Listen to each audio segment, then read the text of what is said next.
Facebook's latest big idea. The social network is making a major product announcement at an event beginning right now at Facebook headquarters in Menlo Park. CEO Mark Zuckerberg will be taking the stage.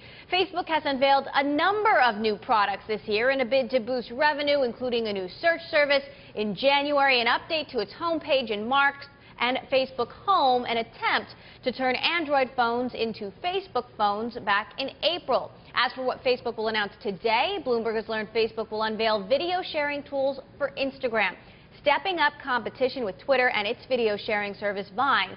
For more, I want to get straight to our senior West Coast correspondent, John Ehrlichman, who is live at Facebook headquarters. John, what are you hearing down there?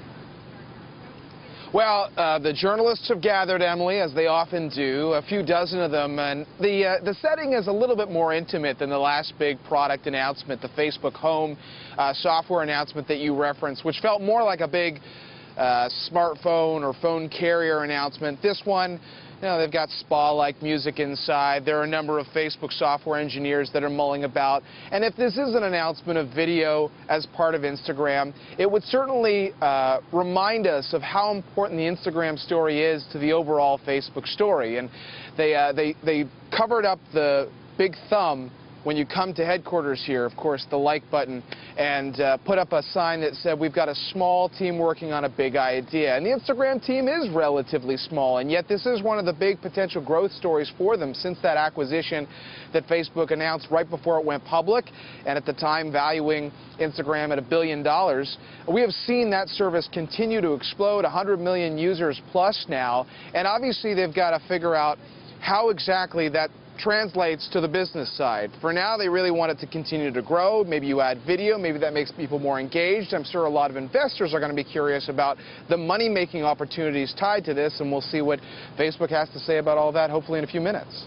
John, you mentioned the spa-like music. You know, Instagram is a service that really became a hit because of its simple interface, its elegance. There's a question of whether video could ruin all of that. Well, we've talked a lot about this week, Emily, and we highlighted that Kevin Systrom, the guy who started Instagram and has his office not too far from Mark Zuckerberg's and meets with Mark Zuckerberg at least a couple of times each week. There was a point where he didn't fully understand the value of video, but things have changed, and we've seen Twitter unveil Vine, their own video service, which is shorter video, which seems to fit into the Twitter feeds that everybody has fairly seamlessly.